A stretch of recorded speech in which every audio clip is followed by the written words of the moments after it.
Friends, ఇప్పుడే అందిన వార్త రాహుల్ గాంధీపై దాడి పరిస్థితి విషయం అంటూ వార్తలు అయితే వస్తున్నాయి ఫ్రెండ్స్. మరి దాని గురించి వీడియో చేయడం అనేది జరుగుతుంది ఫ్రెండ్స్. వీడియో చివరిదాకా అయితే చూడండి, స్కిప్ చేయకుండా, అప్పుడే మీకు పూర్తి ఇన్ఫర్మేషన్ అనేది అందుతుంది. అలానే దయచేసి లైక్ చేయండి, షేర్ చేయండి, సబ్స్క్రైబ్ అయితే చేయండి. మరిన్ని లేటెస్ట్ అప్డేట్స్ కోసం బెల్ ఐకాన్ అయితే క్లిక్ చేయండి ఫ్రెండ్స్. సబ్స్క్రైబ్ చేయడంతో మీకు లేటెస్ట్ అప్డేట్స్ అనేవి వస్తాయి. లైక్ చేయడంతో మరింత మందికి రీచ్ చేసిన వాళ్ళు అవుతారు. సో వెళ్ళిపోదాం ఇంకా వివరాల్లోకి. ఉత్తరప్రదేశ్లో సంభాల్ పట్టణంలోని షాహీ జామా మసీద్ సర్వే వివాదం హింసాత్మకంగా మారింది.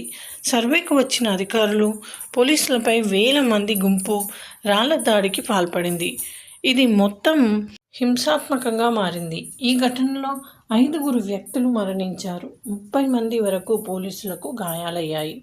ఇదిలా ఉంటే, ఈ హింసాత్మక ఘటనలో బాధితుల్ని కలిసేందుకు ఈరోజు లోక్సభలో ప్రతిపక్ష నేత రాహుల్ గాంధీ, వైనాడ్ ఎంపీ ప్రియాంక గాంధీ, ఇతర కాంగ్రెస్ ఎంపీలు సంభాల్ పర్యటనకు వెళ్లారు. పర్యటన నేపథ్యంలో ఢిల్లీ యూపీ సరిహద్దుల్లో రాహుల్ గాంధీని పోలీసులు అడ్డుకున్నారు. లా అండ్ ఆర్డర్ సమస్య కారణంగా అక్కడికి వెళ్లేందుకు అనుమతించలేదు. ఈ నేపథ్యంలో రోడ్డుపై భారీగా ట్రాఫిక్ జామ్ అయింది. అయితే గంటల తరబడి ట్రాఫిక్ జామ్లో చిక్కుకున్న ప్రయాణికులు రాహుల్ గాంధీకి వ్యతిరేకంగా నినాదాలు చేశారు.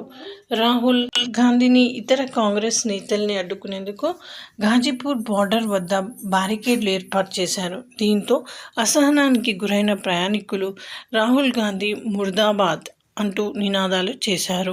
అయితే అక్కడే ఉన్న కాంగ్రెస్ కార్యకర్తలు ఈ నినాదాలతో ఆగ్రహం వ్యక్తం చేశారు. దాంతో ప్రయాణికులైతే ఇబ్బంది అయితే పడ్డారు. సో ఇది ఫ్రెండ్స్, ఈ విధంగా వార్తలు అయితే